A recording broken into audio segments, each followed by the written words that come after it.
My name is Nikichi Taifa, and I convene the Justice Roundtable, which is a coalition of over 100 organizations working in Washington on primarily federal criminal justice reform issues. And I'm just so very thrilled to be able to be in this very historic building, since at the end of the year, the Prince George's Police Department officers of color filed a lawsuit on some of the same types of issues, discrimination and retaliation, okay, for reporting other bad officers of conduct. So we wanted to bring it home and have some representatives from the Black Police Association, Hispanic Police Association. We wanted to bring some of the police experts here who've been working on this issue, dealing with law enforcement. We wanted to bring folk who are out there on the streets every day trying to expose police violence and police terror. We wanted to bring them all together to talk about these issues, which are very important. I want to present my first question to Sergeant Boone and Captain Perez. Sergeant Boone, the United Black Police Officers Association, and Captain Perez, a Hispanic National Law Enforcement Organization. What are your organizations? Why did you form, okay, and what are there any issues within the PG Police Department in particular, or just policing in general? Just give us your perspective. We'll start with you, Sergeant Boone, and then we'll go to Captain Perez. Start that. Say it again. Okay, I knew you would do this. I said, Joe, I'll make you speak first. I'll start off with Joe first. All right, Captain Perez, you got the mic. All right. Good evening. Thank you for inviting us here, and it's an honor to even be sitting on the stage with this group. Could you put the mic just a little closer? It's an honor to be here tonight, and it's an honor to be with this group of people on stage, first of all, and thank you. Well, if you have like a couple days, I'll tell you everything about PGPD. Since we don't, I'll tell you this. We had been working, both organizations had been working with the police department for over 20 years on issues of race, discrimination, lack of minorities in certain areas of the police department. And up until recently, the last 3 years,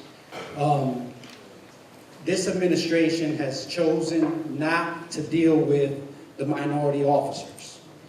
And the thing is that most of the issues that we raise start in the community. For example, we witness other officers calling people in the community the N-word. We receive text messages. We have pictures like you've seen on TV where we have a training dummy that we shoot at. We tase and aspartame. We put a black face on it with an afro wig. So what does that train you to do as a police officer? What does that tell the officers that, just like that video you saw on TV, the bad black guy? That was no mistake. They didn't misspeak. That's what's in the subconscious. And those are the type of issues that we raise to the administration, and what they end up doing is they retaliate against us over raising those issues. So what type of retaliation? Give us an example. An example is transfer. In other words, I was in internal affairs. I was there as a sergeant all the way up until captain, and with prior administrations, when I saw something wrong, I was able to send an email up the chain and say, wait, hold on. This guy did this, which is similar to the other guy, and the only difference is our race. And I actually wrote that in the emails. And then that will cause them to think, okay, wait, hold it, I can't do that. I will witness them talk about citizens when they file a complaint. So you file a complaint, and the first thing they do is, if it's against a white officer, the first thing I hear is, oh man, that guy that filed the complaint deserved it because look, he's got a criminal history. He's a criminal. You know, they haven't even talked to not one person. Not only that, that has absolutely nothing to do with the actual complaint. It's always a rationalization. But what I noticed the most was, let Sergeant Boone do something, all right? He's already guilty before they even talk to anybody. Oh, he's a thug. We should have never fired him. And I'm not saying Sergeant Boone, but someone that looks like him. And that was the common theme that I saw. And I used to send emails up the chain of command. I was there from a sergeant up to a captain. And as a captain, I had a little more influence. And once these emails kept going up with the new administration, I'm out. You know, so those are the types of things that they do. Okay, thank you very much. Sergeant Boone, let's hear from you. Good evening. It was funny as we started this back in July of 2014, and one of the first individuals that reached out to us to kind of give us words of wisdom is Mr. Hampton. And we met right over at Ben's Chili Bowl. I don't know if he remembers that, but we met right over there, and he gave us words of wisdom, encouragement, and it's funny we're here tonight, and I'm right on the stage with him, so we've come a long way. And if you don't mind, we have a lot of people out here, and I don't want to just make it appear like it's just me and Joe, because we have a lot of people who have actually stood up. So can the members of Himalaya and UBPO please stand up for me?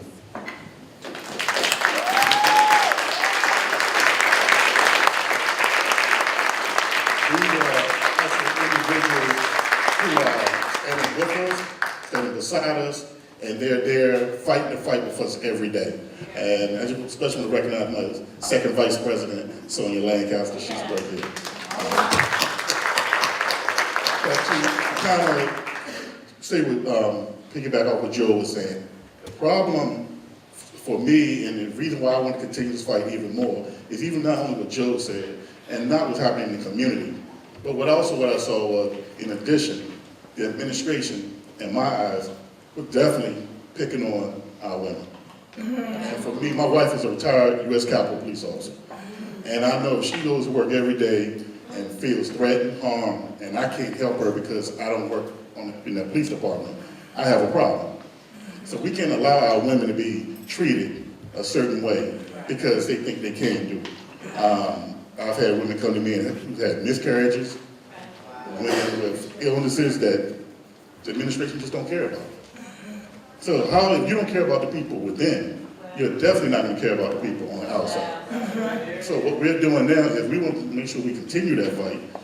And the fight's just not within. The fight is with you. Any of you drive in Prince George's County can be susceptible to anything that can go wrong. We want to make sure that doesn't happen.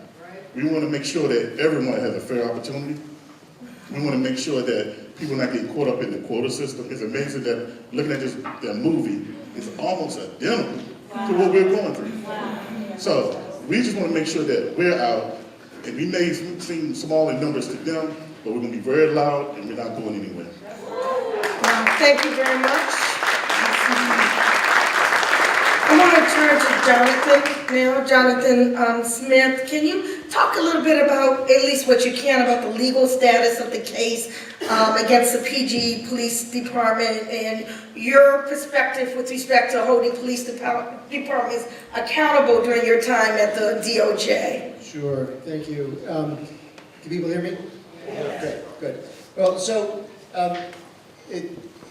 it's always intimidating to be on the stage with Nikichi. I think of myself as relatively high energy. Nikichi makes me feel absolutely laconic. It's really remarkable. And she pointed out we started doing work around mass incarceration before we called it mass incarceration. Shows you how old we are. But it's an honor to be here. You know, I was sitting here thinking, I have had the honor to be a criminal justice reform lawyer as a civil rights lawyer since the mid-1980s, and have represented lots and lots of people with these misconduct cases in prison and jail litigation, a whole range of things. And not once has anyone ever asked me to commit a courageous act. I'm a lawyer, I do the things that lawyers do, but every one of my clients has had to commit a courageous act, to stand up and say what was happening to them was wrong. And these two gentlemen and the other people in the audience have done that. And they've done that a great personal risk and expense. And we've heard a little bit about that. And I just want to make a really quick point, and I'll get to answer your question, but if I could just do this first. It is what the risk that they place them at is, and we heard a lot about it in the movie, and when I'm talking to people around the country, not just these officers, but other officers that I've worked with when I was the Department of Justice and other litigation that I brought, when you talk to officers who object to what is happening in the police department, who think that what is happening in the police department is wrong, there is a fear about what's going to happen on the job. There is a fear about losing your career and not getting promoted or being pushed out. But there's a more significant fear that sits behind the blue wall, and that's the fear that you're going to be placed in danger. And time and again, we've seen officers who are placed in the most risky, the people who have come forward to say that the behavior in the department is wrong, placed in those risky situations. And the stress is not knowing whether people have your back as against. And that is how the blue wall works, is that everybody's got to have each other's back, no matter what it is. And so the courage that these officers and other officers around the country who object to the wrongful conduct, the targeting of the African American community, the criminalization of people because of the color of their skin, or their gender, or their LGBT status, or the language that they speak, or the country that they come from, to stand up and say that that is wrong is an act that not only places your career at risk, places your life at risk. And so I think we really have to honor what people have done to come forward in that movie, and we saw the damage that it did to people, but the real courage that these officers have in coming forward. And one of the things that has most moved me about this case was from the moment we met the officers in Prince George's County, their concern was about the way in which the conduct of the department and the way they were being treated affected the way policing was being done in the community. And so it was really very moving to us when we took this case to know that this was about officers who were sacrificing their career to make policing better, to affect what's happening to young men and women in the community. So I really, my hat is off. A case was filed. We are at the very, very beginning stages of the lawsuit. We are awaiting the response from the county. They've hired a very fancy law firm, the Roundtable law firm out of the county did out of Baltimore, and they've entered a small army of lawyers that have entered an appearance in the case. So we expect that they're not going to roll over easy. It's going to be a long, hard battle, but we know that we have justice and right on our side, and that with the courage of these men and others in the audience and others who are standing up, we are confident that the case will prevail. What we see here in these cases, to get more broadly at the question you asked about, we saw nationally when I was at the Department of Justice, what we see here is reflected in every major police department, and not so major police departments that we investigated, is that I can't tell you the number of conversations I had with officers who would say, pull me aside, I'd be in an elevator with them or being escorted, and they'd say to me, you have to do something about the accountability. There's a lot of bad things happening in this police department. And I really hope, and that places me in danger, because when I go out on the street, people hate me for what other officers do. And I don't want to do those things. And I have, this is the way the program, can you just, but don't ever tell anybody that I said that to you. I don't want anybody to know that I was talking to you and said that. And we see this reflected time and again, that throughout departments, that there is a cohort of people, often, but not always, officers of color, very more frequently than not women, officers who talk about the need to bring reform within the department. And one of the reforms that I think that is important to just put on the table, we're not going to have time to really discuss at length, is we at the Department of Justice, and a lot of the work that lawyers do, goes to the very technical way in which police departments operate and how their accountability systems work, and when a complaint can be filed, and how the complaint will be reviewed, and who gets to review it, and what happens at the end of the day. But the fundamental question that communities and often officers who are seeking change want to talk about is what's the role of policing? And what is public safety? And how do we think about the role that police have partnering with communities around the creation of public safety? And it is not arresting people for the sake of arresting people because there's a crime, but it's thinking about what is going on in communities that make people feel unsafe, and make people unsafe, and how can police partner? And that is a conversation that often never happens. And that's something we can't get through this lawsuit. We're not going to get through this lawsuit. But people like April are making this conversation happen, and Eugene are fighting to make this conversation happen. And I think if we're going to rescue policing, it's going to be because of the courage of people inside and the extraordinary courage of the organizers outside who are doing the real hard work of bringing these questions to the fore. So thank you so very much, Jonathan. I'm glad you brought up this inside-outside because that's the reason why I put the panel together the way I did. I'm going to save the outside for just a moment because yes, and I want to. Well, God, Vaughn, I don't know if you're inside or outside. What are you? You know, Vaughn. But Vaughn, you know, first of all, I just want to personally say thank you to you because. Prior to 30 years ago when I met you, I had a blanket perception of law enforcement, okay? It wasn't good. You were an argument. Yeah, you're right.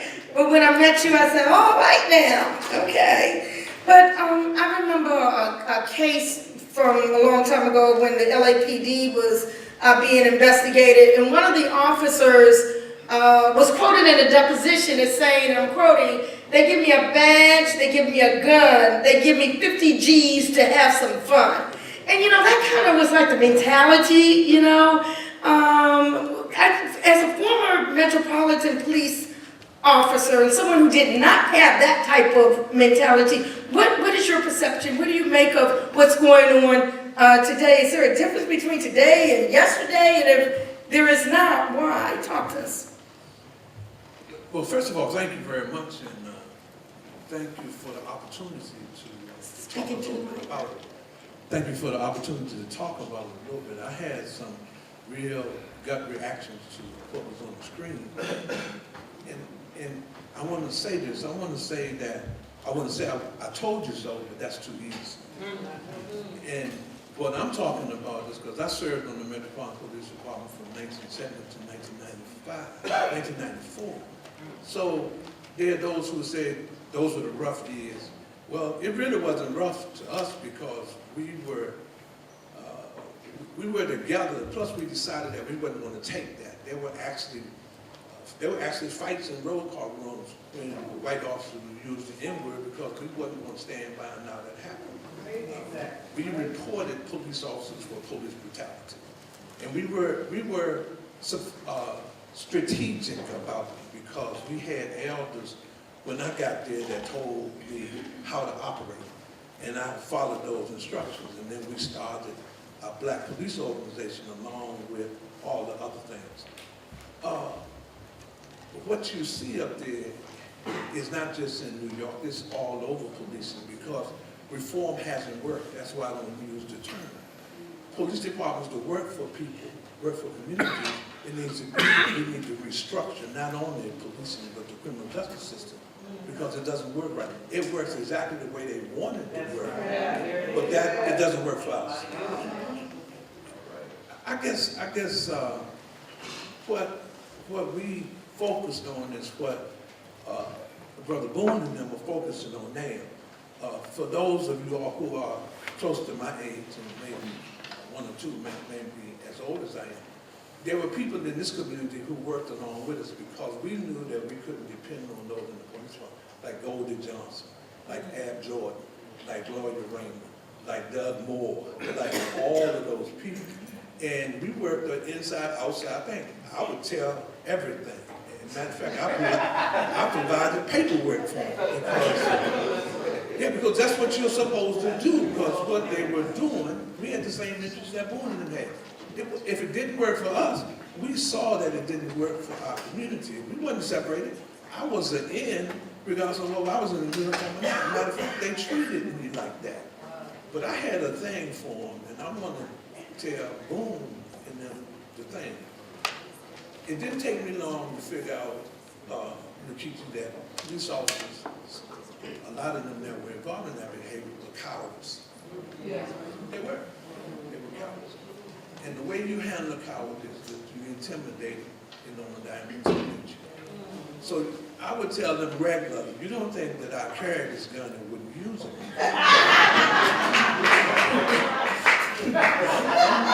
I'm very serious. I'm very serious. And I would have used it on them too, and then I would have told the story. And the story would have been mine. So no, I'm not I'm serious. And I said that on many things. The officer who was standing in one place, that's not new. There were a whole lot of officers in my time that were assigned to stand on one place on a wall. So, it's a cultural problem. It's a systemic cultural problem. And the way you have to do it, I guess in one way, I'm sad in the sense that we did do an awful lot where Jonathan worked. We had a partnership with the special litigation branch at DOJ when it was much more aggressive. But the fact of the matter is that we had victories, but we did not dig down deep enough in terms of disturbing the systemic foundation of racism and discrimination. And as a result of that, it reared its ugly head again, along with other things.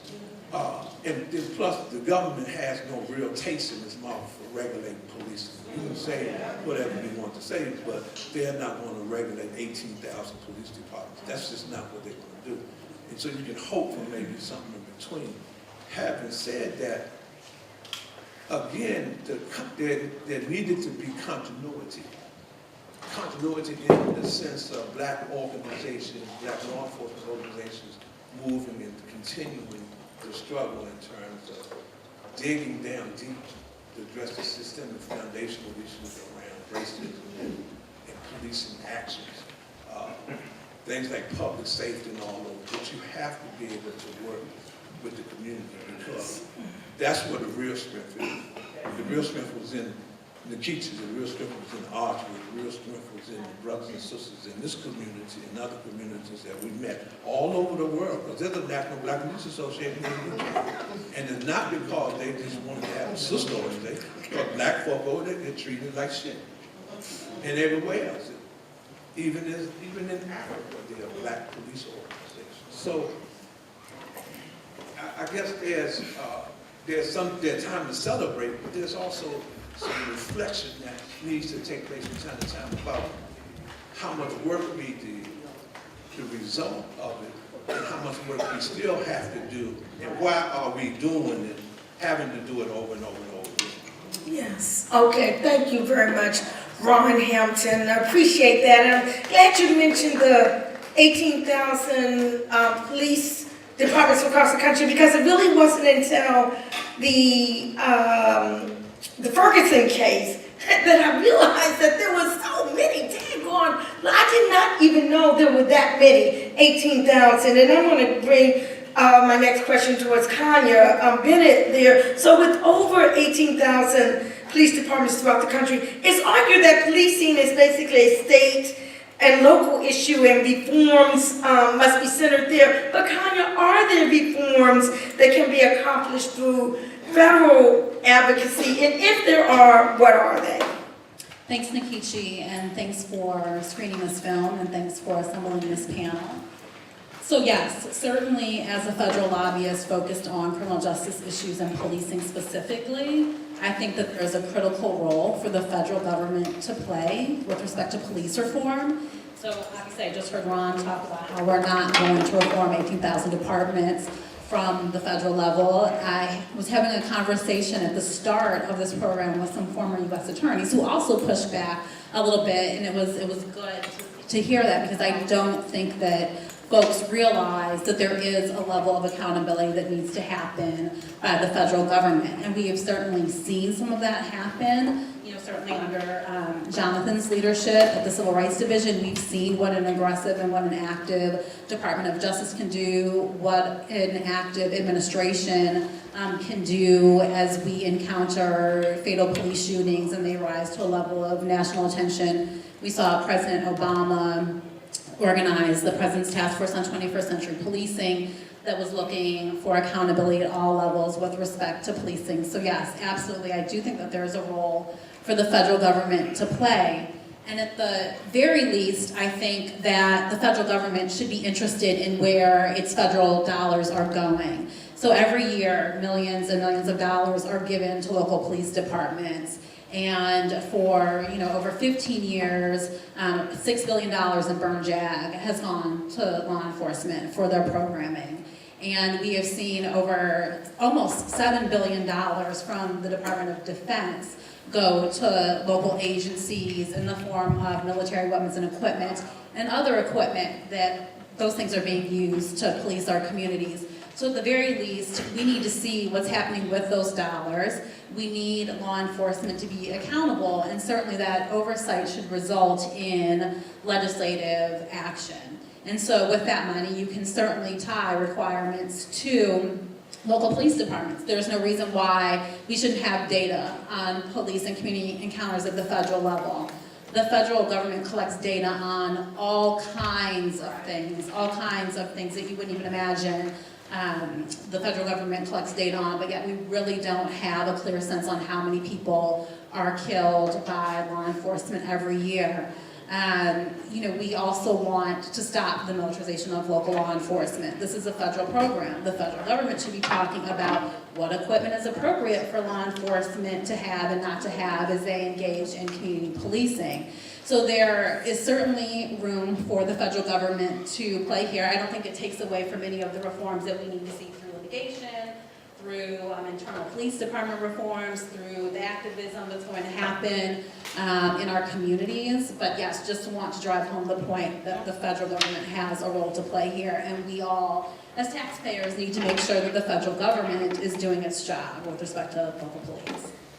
Okay, thank you so very much, Kanye. And so I'm going to group April and Eugene together with this question. You determine who's going to talk first, who's going to talk, second. But there was another case where police were talking about the issue of the throwdown, which is a gun that is placed, or some type of weapon placed by the side of someone who happens to be the victim of unjustified police shooting or something along those lines. And one of the testimonies was that many times police officers could do things like that because they knew they could get away with it. This was part of this culture that we're talking about, this lack of accountability, this police code of silence and the like. So what I really want to ask you, you all are activists and advocates on the ground, on the outside, demanding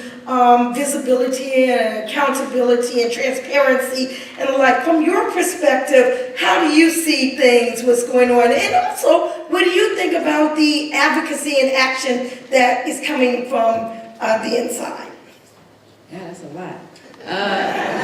So the throwdown law actually, I'm going to call it law because a lot of things that MPD does, they actually believe is law. I'm talking about officers on the street. So there was a murder in, there was 3 police murders by MPD in 6 weeks, so sometimes I get the dates a little backed up. But in July, Marquise Alston was murdered in Southeast on 1st Street. And it was live. One of my friends was live. And you could see them not having any gun and then throwing the gun next to his body. And it was streamed live. We reposted it. It's on 1 million pages. You see all of this. You see them move the body. Like, we taped it. They did not tape off the apartment building. So the tenants were taping. Nothing happened. We have all the videos. We just started saving all of them now on our YouTube page. Something has happened in DC that has completely numbed people to all of this. That I have definitely part of that. Most people don't understand that DC is the most policed city in the country. There are 32 plus that we've counted independent police departments. I'm talking about offices. All of the libraries have police, park police, housing police, metro police, FBI police, everything you can think of, treasury police, federal protective services, all of these things that we can talk about. And so there is two things. One is that in looking at the quotas is not something, and even in passing, talking to officers in MPD, that they stress as much as it's just, and I'll use Mary Bowser's words, lawless. It's just literally lawless. Where there's so much that can happen, because one of the things you'll probably hear about is our Black Lives Matter DC versus Bowser lawsuit, where we're fighting to get stop and frisk data that they've been required to get since 2016. And one of the things that's obviously clear is as to why, and that came out of the 21st century policing initiative, was that they've never had to record information that would not even just shine light, because we already know that this is happening, but to justify the anger people feel in the community, to give people like me and Eugene, who've been testifying for years, some credibility. Because we've been saying it, and even their little numbers are coming out saying that, 8 in 10 people stopped and frisked in DC are black. I can almost guarantee, what we don't say is I can almost guarantee the other ones are brown. That it's not gonna come up that those folks are white. And we make 47% of the population in DC. And so there are parts of me, and I'll be really blunt, I had a lot of different feelings about the film, and I have a lot of different feelings about when police officers come forward. The thing that stuck with me in this movie was that everything that they experienced when they came is exactly what I experience every day.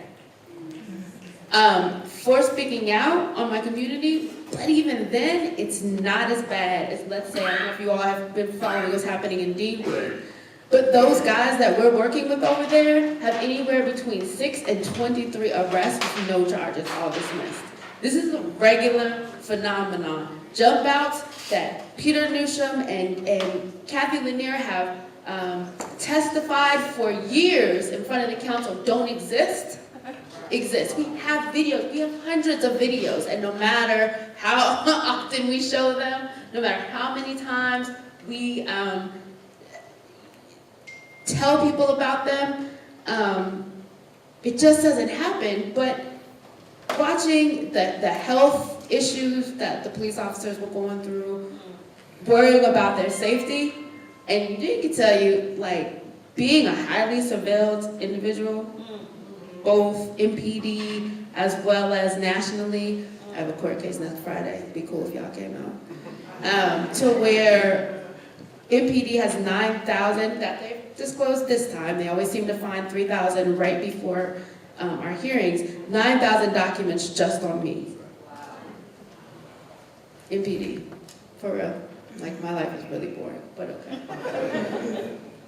And each one of those, the trauma, the being afraid of violence, of no one being there, of being alone. Like, I was watching both of y'all guns coming up under your thing, and I realized every day I'm traumatized as fuck. I absolutely am. People will see me lose all train of thought when the police lights go on. Because I've been in situations when I'm by myself that anything could happen, and it does. The one time I didn't have my camera, I left it at home, just never again. I met an officer at 7-Eleven. He had been terrorizing me for like 2 years though, whatever. That's when I learned his name that night. I didn't have my phone, I'm trying to tape him because I know it's him, and I'm like, oh my gosh, I don't have it. He's like, oh, I remember you from the video, Ms. Coggins. And they all know my full name, but he said, oh, you seem to be getting a little angry. I need to call them back up, and I'm like, nah. And I was like, and nobody, there was men sitting outside. I was like, do y'all know I came outside and I didn't say anything? I don't know, man, I don't know. And I don't blame them, but I also knew that like what happens to me happens to those officers. And I have spoken to officers that in MPD have had in their supervisors' offices been punched by officers, and they talk back. 5th District, look it up. And there are officers who come to us. I'll be blunt, come to us a lot with screenshots, with all those things.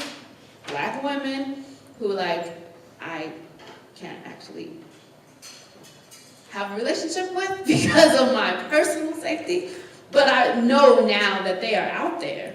But I still don't know how police coming forward, because there was still like seeping with meritocracy, right? The fact that the one officer got promoted and his statement was like, we can't, they can't do anything but promote me. It was no mistake then that after that, the case was dropped. They already did the thing. Bratton got to sit down. They did the thing. This is how it works.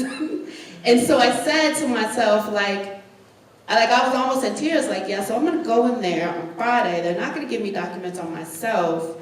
I don't get paid for that. I don't get a gun or a badge. And some of those things are a privilege. And not a privilege because I couldn't go out and get a gun, blah, blah, blah, no. But there is a privilege that you belong to a group of people that even together have some kind of power people are listening to. There's no one following Black Lives Matter activists around like the police are trying to screw y'all. And so there's a part of me that says like, it's great. But also if it was me, I'm a federal government employee. So there's times when I'll tell my boss, I am not signing that because I will not be on CNN. And that I have gotten out of conversations or put my job on the line at any point because I'm not going to do that. And so I say sometimes, like, this is a job too. Like, we have to be real. Being a police officer is being a job. It's a job. Regardless of how you feel about that, every day you come to work, you are still part of that system. Completely. Okay, we have different perspectives, and we really appreciate your perspective that you bring. April, let's hear from Eugene, and then we're going to hear from the audience. Well, first and foremost, thank you, Nkechi, for inviting me to be here. I mean, I know a lot of y'all know Nkechi, some of y'all don't know, but when people say who's on the front line, that's the definition of the front line, especially for our political prisoners. There are a lot of people have forgotten about that. Yeah, it was interesting to watch the film because I had read the New York Times article about the young man in Rikers and the New York Times Magazine article about the officers, so it was interesting to see the two stories kind of overlaid together and to see it in real time. And I would really suggest, even if you just saw the film, that you go back and read those articles, especially the one about the young man in Rikers Island. I just want to quickly say shout out to the family of Khalif Browder, who was also legally arrested in a number of months on Rikers. He took his own life when he came out because of the trauma that he experienced. And then also I just wanted to shout out one of my spiritual mothers, Mary Gray Hopkins, who's not here, but her son, Gary Hopkins Jr., killed by Prince George's County Police in 1999. No justice at all. So just wanted to say that. But I feel kind of two ways about it, and I'll connect them, starting maybe from the front to the back. I think that when we talk about the issue of police reform, in some ways police officers coming forward is the most effective testimony, because when we talk about the issue of police violence, murder, terror, whatever you want to call it, you don't really have to convince the people who are victimized by it. And even some people who relatively excuse it, usually if you are black and I start talking to you about the police, we can reach some level of common ground about some level of misconduct and bad experiences we've all had, right? So you don't really have to convince people, but the people you have to convince the most are the people who don't have it directed at them. And I think the reality is a lot of those people are desensitized to hear people like April and I for a lot of different reasons, and one being the misinformation that's put out there by the police department about us. When you have a police chief that's saying that just having a public hearing, questioning stop and frisk practices was emboldening criminals, well, like, okay, of course people who view the police as an institution of safety will then say, well, I'm not going to listen to them because they're emboldening criminals. So when you have that kind of reality, I think people will hear it from a police officer, principally because if these are the people you believe will keep you safe. If they are saying this policy is not actually keeping you safe, it has a higher level of proof for a lot of people. I don't know if that's right, it probably isn't, but it is the way the world is. So on the one hand, I think it can be very useful and very effective for illustrating a lot of the things that we have to say, and also just the workings of the criminal justice system, which I think you saw, pretty well. I mean, the way that judge tried to pressure that kid to take that deal, there's like thousands of kids every single day that is happening. And what is only like 2% of trials ever, or cases ever even make it to trial. So, I think it's important to have people who are really in there with that level of societal privilege speaking out, and just generally morally, I think if you work at any job and something is disproportionately harming other people, you should speak out.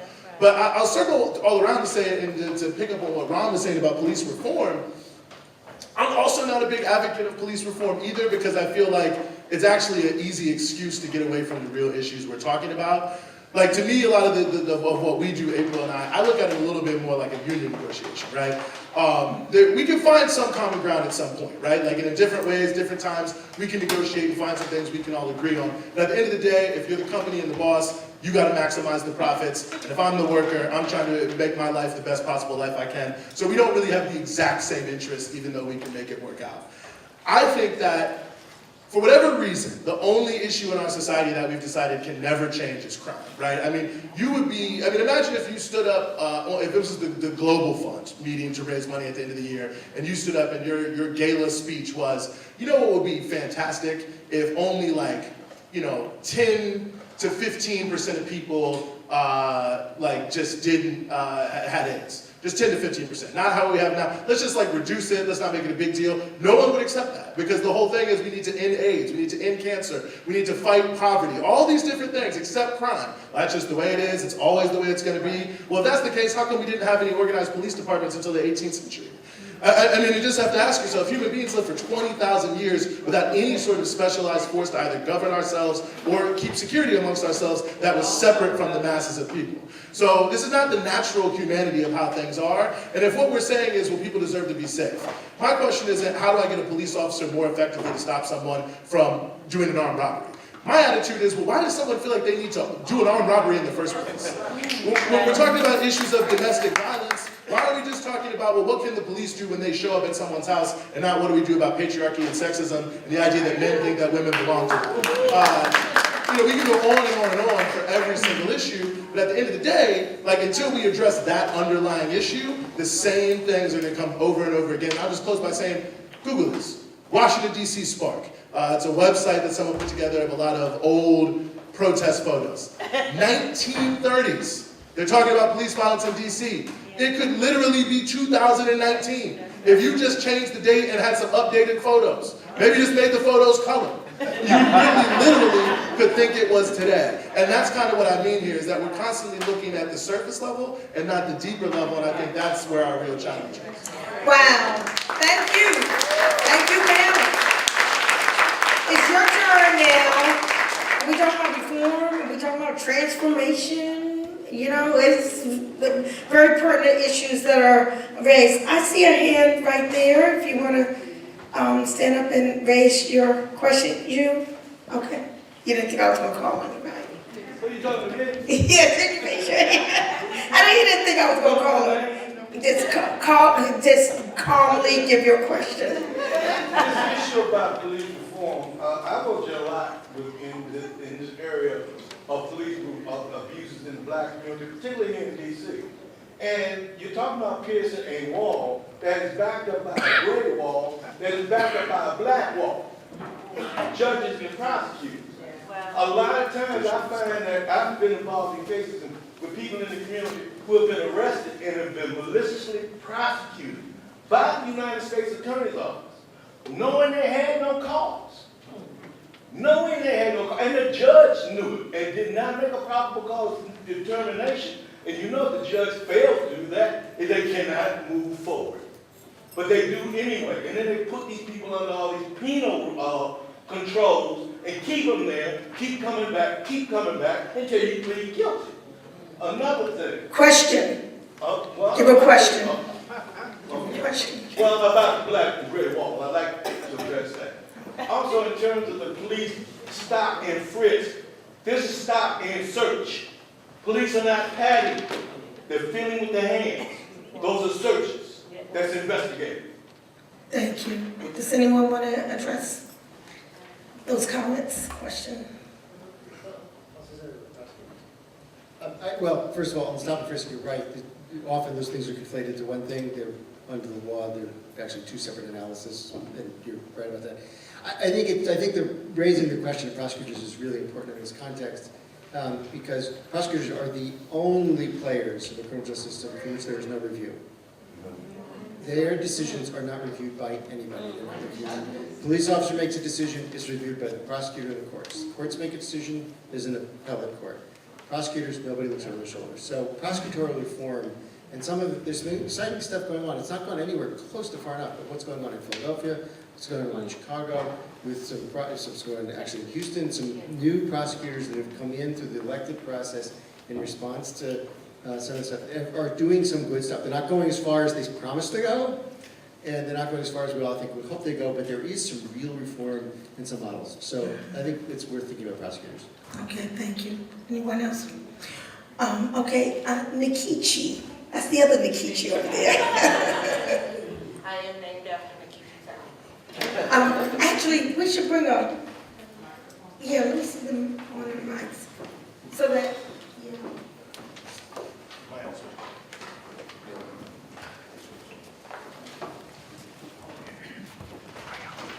Can you hear me now? Yeah. Okay. I'm a community advocate. After working with communities, one of the things that I realize is one of the things I've always had an issue with, not as of recently, but when you don't see my humanity, I have a problem with you. You can be a man, you can be white, you can be rich, doesn't matter. That's where my fight comes in. See my humanity. So that's my advocacy.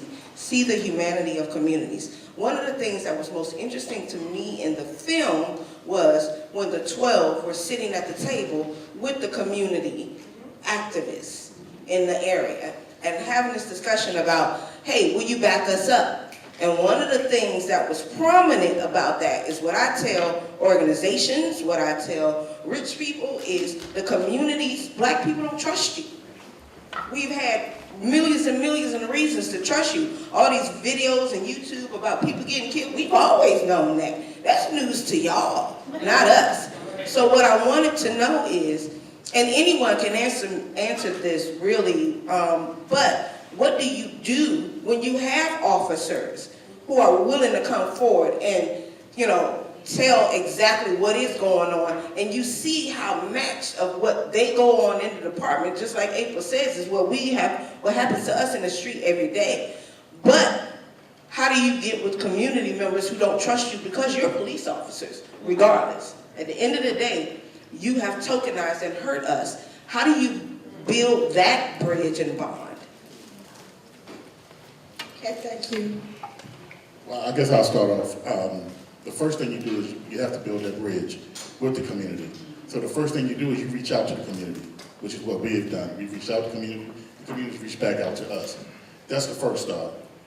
To speak on the community side, I believe they'll probably have a better perspective than I will. I'm part of the community. I don't make feel I'm not a part of the community. But as a police officer, when we're out doing what we're doing and we want to expose what we know is wrongdoing, we need your help the most. Not because it's personal to me. What I'm saying is I know it's going to affect you. It could affect my kids, your kids. So if I reach out to you, you have to understand when I reach out to you, just doing what I'm doing right now, I haven't, what you see people standing here with a lawsuit, that's all I have. Yeah. So I need you, I don't need you to protect me safety-wise, but I need you to have my back so that way as we expose it, that you'll be a part of it, that the powers that be will understand. You need to understand that the chief is appointed. And the more pressure that you give, well, DC is the mayor, but in Prince George's County is the county exec. The more pressure that you can put on them, if you stay together, a lot of times people don't stay together. If you don't get an immediate response, a microwave response within 3 or 4 days, and everybody's sprint and go off. And they know that, and they'll sit back and they'll watch. How long are you gonna stay together? And how much are you gonna fight? And if you splinter, they'll appease one or two in the community, make you happy, and then everybody go start talking about it's still the same old. You have to stay together, and you have to support, the same way we have to support you have to support us in that same way. Yeah, well, it's a good question. I actually also got a similar question but we're going to it's a public administrators conference, and she was actually working in the gun unit of the Philadelphia District Attorney's Office. And I said then, and I'll say now, if you are a law enforcement official, you a civilian employee in law enforcement, or whatever it may be, and you think you have something that's relevant to what we're talking about, stop and frisk, police misconduct, you can definitely come to us, and we will keep it confidential. I mean, we're not lawyers, so you don't have like legal confidentiality, but they have to do a lot to get us to say anything. But at the end of the day, we want to expose these things. And I think it's very important for people to know that from our perspective, that we are very open to that and very open to hearing about that. Like April said, we do hear about it. I've been stopped like on the street randomly by officers to be like, look at this, oh, just, check this person out, or, watch for that. So, it already happens a little bit, and I think that for sure from at least, I can speak for Stop Police Terror Project, and I'll let April speak for BLM. But yes, we want people to come to us. We're open to it. We're open to keeping it confidential, and we want to get the information out there because at the end of the day, that's what we're here to do, is to prove that a lot of these positive, not positive policies are exactly what we say they are. So whatever goes towards that goal. So what I want to do at this time, I want to see who else has questions. Raise your hand. Okay, this is what I want you to do. I want you to go over there and stand by Mariama, whoever, Mike. Each person just say what your questions are, and then you all can kind of globally give your closing answering as you.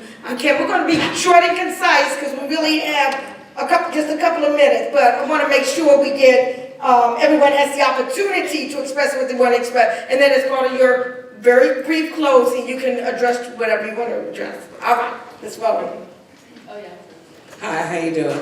I'm an artist, activist, and educator, and first I just want to say thank you for all of you all that are speaking out. Let's give them a round of applause. You mentioned a couple of things as far as we have to get to the source and not deal with, of course, the symptom of some of these issues. I appreciate that. Serpico, I remember that film in 1971, which the same issue is being dealt with. If anyone's not familiar with that film, check it out. Al Pacino's a real situation, and he was put in dangerous situations, and he said he just would not comply, but he also wasn't going to tell. So I really want to really encourage you all to continue to come out. I think as you all continue to come out and stay on the course, I need to know where the honest officers are, and a whole lot of people in my community do. We'll come out and support you. The more you come out, now that we know that some of you are out here in New York, my hometown as well, we'll come out and support you. And silence is complicity. So a lot of times the guilt is often associated with officers because the officers are also silent, even though they know what's going on. And I really appreciate I have no question, just a comment. I'm really glad that you all are putting yourselves out there, and I really encourage the community to stand behind you. All right? Thank you very much. Pass it on. Since she doesn't have a question, I have two. So first, I'd just like to thank you all. I'll be very short and very quick. But the first thing I'd like to ask is, what can we do from all perspectives? From the legal perspective, from the policy perspective, from the law enforcement perspective, what can we do to support and what can we do to further? And the second thing I'd like to ask is, since you all are so amazing, and you guys are all sitting on this panel for a reason, how can we make the representation look like what's here tonight, being every single law firm, being every single NGO, being every single law enforcement, police department, whatever. Thank you. Hi, thanks. I just wanted to ask if any of you could speak to the issues of quotas and revenue generation through policing in DC specifically. And my question is do you guys have a documentary crew yet? Do you have a documentary crew yet for Prince George's County? You do have one? No, we're looking. I would be happy to speak with you. And then I have one more question, is I would like to know how we approach the federal government, the DOJ, to take this further. Well, first one, they're closed right now. Okay, last question. Very quick question. It has to do with what is happening with police training, because whenever you hear officers who murdered somebody because they thought, unarmed people because they thought, they had a weapon or something. And they always say, my training, maybe we have training, maybe do it. In Prince George's County, a cab driver told me that his son was in training and that they train people, they train the officers to shoot to kill because it's cheaper for them to settle lawsuits if the person is dead. So can you, just address that, the training? Okay, great. We're gonna let everybody have the opportunity, very, very brief. You all have a microphone over this side, who wants to start? Go ahead. Okay, so all of them. No, however you want to answer. What can we do, quotas and revenue generation, approach the DOJ to take this further, training to shoot to kill, those were some of the, yeah. So I was going to speak right before about the community and policing and point out that it is asking us to have your back when we know still the majority of police don't have ours. So one of the things that doesn't happen, and it happens all the time, even on these panels, is that we go back to how much we can back the police. But are the police going to come out then to our marches when we're marching for folks that have been killed or brutalized by police? And so what I think is that there's still a very lopsided way that we look at how we address these issues, and that somehow the community is always responsible for both backing the police and getting ourselves to back the police. And so I say that to say that's not, and we do take those requests from police all the time, but I think that it is hyper-local. And so each one of these officers that is taking a risk know that whoever it is that they have also seen be brutalized or somehow unjustly treated, that those people still suffer with that in their lives. And I think that's, so we have to look at like the total I guess, picture of how that works. I will also say that it's very important that people always look at us activists as never doing policy stuff, which we do. Google us if you'd like to. But the other part of that is that people worked really hard on Ferguson, and then we're told that police departments didn't have to honor the agreements, right? Or here in DC, where MPD is getting away with not enforcing law, and that we're in court and MPD is telling the judge doesn't have jurisdiction to tell them to follow the law. So just to think about, like, when we use the word reform, what are we saying, and how fast does that look, and what are we doing, like Band-Aids, and what are we doing for like the long term? Okay, Band-Aids versus long term. I think I'll speak quickly about training. I think I'm going to ask about training. And the one thing I always say about this is you can't out-train someone's personal biases or beliefs. So that's hard to out-train. So with that, that's why when I was in the background investigations unit, when you have someone from the outside coming into a community that's either majority black, white, Hispanic, whatever it may be, the question I ask is, how did you know about the county? How do you know, what do you know about the county? And then secondly, what are you willing to do in the county outside of your work hours? How are you going to contribute to the community? So those are the questions that I asked. But to answer the question, we are taught to shoot center mass. I think someone asked that question. But the biggest thing is that you can't out-train someone's personal belief. Let me just add a little bit to that, a little deeper. You know, the bottom line is with police hiring, at least for us and a lot of agencies, we can't find qualified minorities. Why? Because of what you saw in this film. We stop people, and when we stop people in Prince George's County, we keep a record of that. So if I stop you 5 times, search you, strip you down in the middle of the street, embarrass you, all right, even though we may not even arrest you, there's a record of that. So when this kid becomes eligible to apply for a job, at least with us, we're gonna look at those stops. And we're gonna say, oh, wait, hold it, this guy was stopped 5 times in a high drug area. We can't hire him. So what do? We resort to going to Pennsylvania somewhere, to some rural area.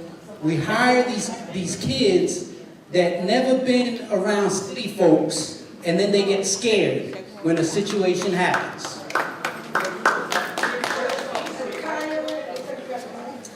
Yes, I wanted to respond to some of the questions about the federal government. What can we do to encourage them to advance police reform? What can we do to ensure that this Department of Justice, this administration, is more accountable when it comes to local policing and the resourcing that they're giving them? I wanted to just share a quote that Acting Attorney General Matt Whitaker said just a few months ago when millions of dollars were awarded to local police. He said, in the Trump administration, we back the blue. And I think that that just kind of sums up sort of where this administration is. It's fine, you can back the blue, but you can't back the blue and not back Black lives. And you can't not back our communities. And so I think it's the responsibility of all of us in this room to make sure that we are holding our federally elected officials accountable. So, everyone's focused with, the daily circus that goes on with respect to Russia or climate change or any sort of shiny new thing that has captivated the headlines that sort of detracts from some of the real issues that are going on in our community. So the next time that there is a convening, and not to say that those are not real issues, but the next time there is a town hall on whatever issue, whether it's healthcare, climate change, education, we need to keep this drumbeat on police reform going. We need to make sure that folks understand. I mean, a lot of the panelists have talked about these systemic issues that cause police officers to have to deal with some of the, and of course based on how our system is sort of structured, to deal with some of these societal ills. So if we're at a town hall about healthcare, well, we need to talk about policing and how fatal police shootings are a healthcare issue. Education, we need to talk about the school to prison pipeline. We need to talk about why we don't need officers in schools with guns harassing, traumatizing our kids. So I want, if there is a takeaway here, it's to make sure that we keep our federal officials sort of in the mix on this particular issue. Don't let them off the hook because something shiny and new has come along based on today's headline. Yes, ma'am. Just a couple of things bother me. First of all, I'd like to say that if we're going to do a documentary, I think we ought to do one and not necessarily focusing on the police department as much as we ought to focus on the issues that are taking place, so we can see it as a national issue rather than one that exists in New York and PG. Because the fact of the matter is that there's an element of it in every police department in America because of the culture of policing as well as public safety. Second of all, I want to spend some time with April. Not because I want to, I love April, and I don't walk in the street with Black Lives Matter. I haven't laid down in the street, but I don't walk on the street with them. I don't walk all over the city. I got bad knees, so I can't be laying down and get that's difficult for me. But the reason I want to spend time with it is that, see, I believe I was a black man who happened to be a police officer. I wasn't a police officer. I was a black man who happened to have a job as a police officer. And while I was on the police department, my job was to make sure that the people who looked like me and lived, because see, I lived in the community. I lived on my footprint. Because see, I believe in that. I believe in the residency thing. When I was working in the 3rd District, I lived on Columbia Road. I would go home. And I didn't take my uniform off because I belonged to the community. I don't belong to the police department. We didn't work. I didn't work for the police department. I worked for the community. And the community was my boss. Yeah, that's who it was. So I knew I was different, but I also knew that I had to do certain things. That's why I used to go to, what was the name of the organization? The Black Political Front. The arch when you all started, we used to go to, and I can't even think of it. But the fact of the matter is that my job as a black man was to make sure that black folk, as it related to public safety practices, not just law enforcement, but to make sure that my people wasn't gonna be abused. And I wasn't gonna wait until it happened in the street. I challenged them in the roll call room. So, and not everybody is like that. But my thing is that I want, this is the same conversation I had with Boone and them. Back over here at Ben Chili Bowl. I know we done been that route before, but there's some things that you need to be aware of because you need to do this. April and them, I just want to spend some time and talk with her about what it is. It's not unusual to be skeptical. I'm skeptical and I don't like police and I used to work there. I'm serious, I don't like it. And you know how I got that way? Working with them. So if I can share that with Eugene and April, they're going to be better off in terms of what it is that's going to. I was an activist on the police department, not after the police department, on the police department, because that's the best place to be an activist. Yeah, so you got to do that.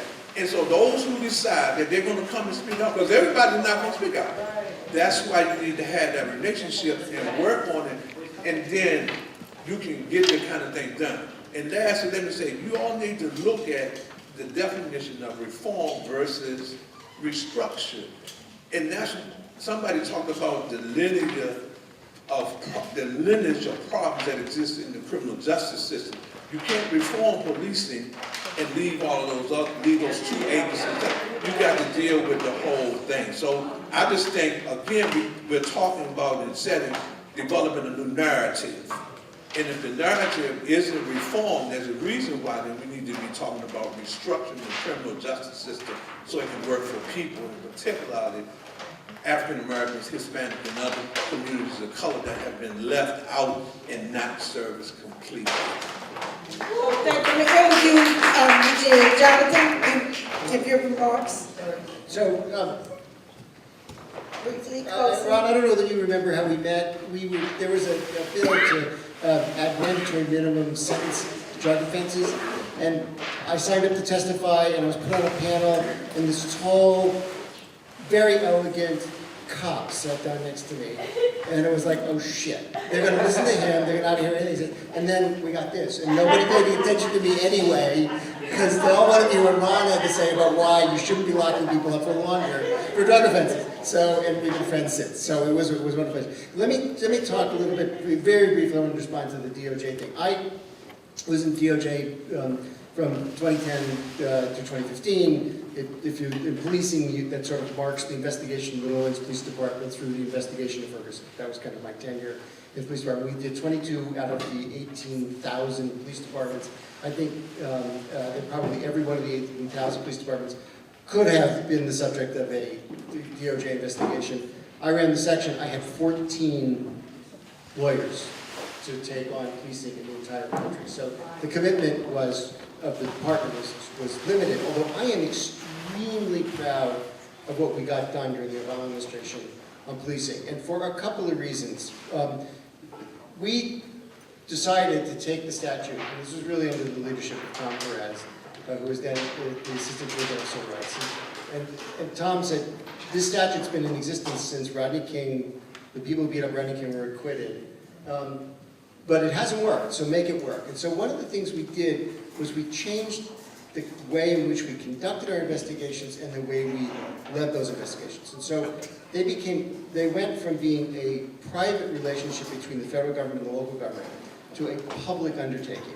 And so prior to the last administration, those findings reports, the people, the Ferguson finding reports, New Orleans, Cleveland, those were not issued by the department. That was an innovation that we brought. And I think when I look back at my tenure in the Department of Justice, that was probably the most important thing we did, because there's now documented across the country, these 22 small towns, big cities, large, small, that this stuff is happening. Now, communities of color didn't need to know that it was happening. Communities of color knew that it was happening.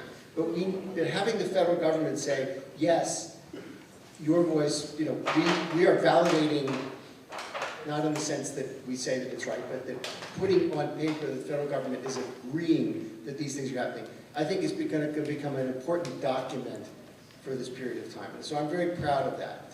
But I think it's also important to recognize, as we try to push the Department of Justice, the limits of what we were able to do.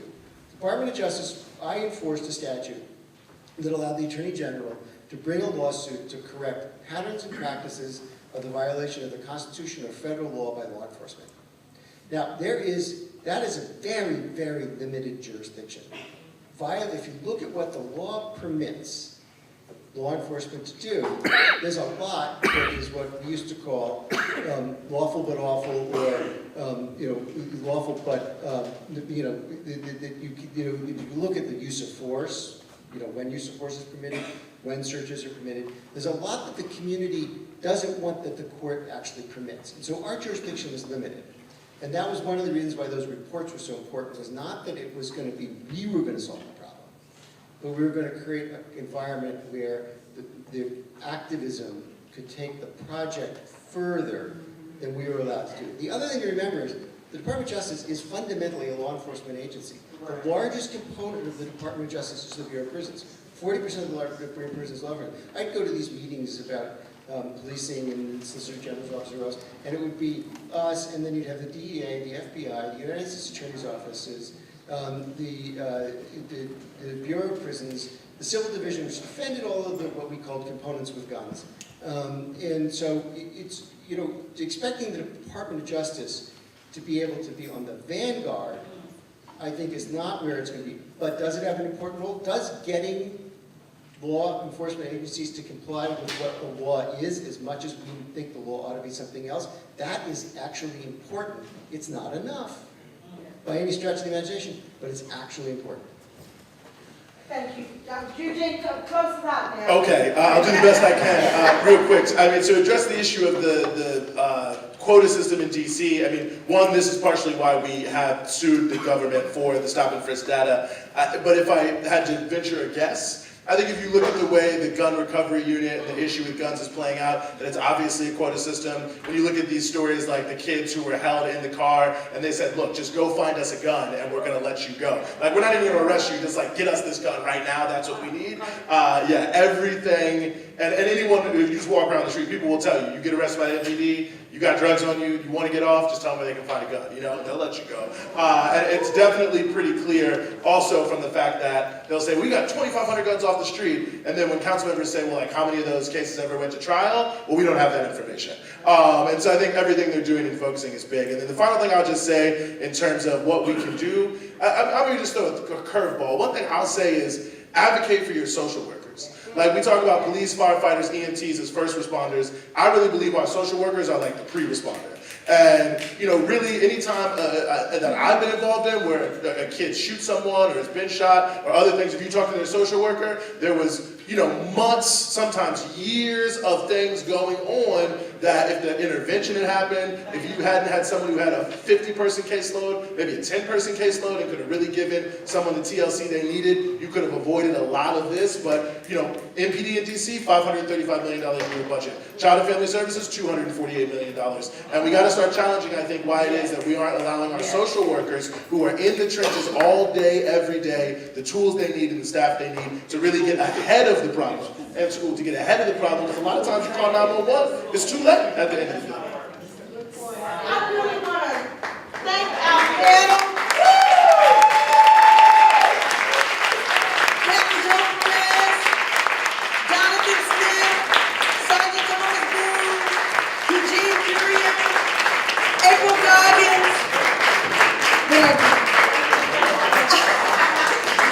Ron Hampton, and Kanye Bennett. Thank you so very much.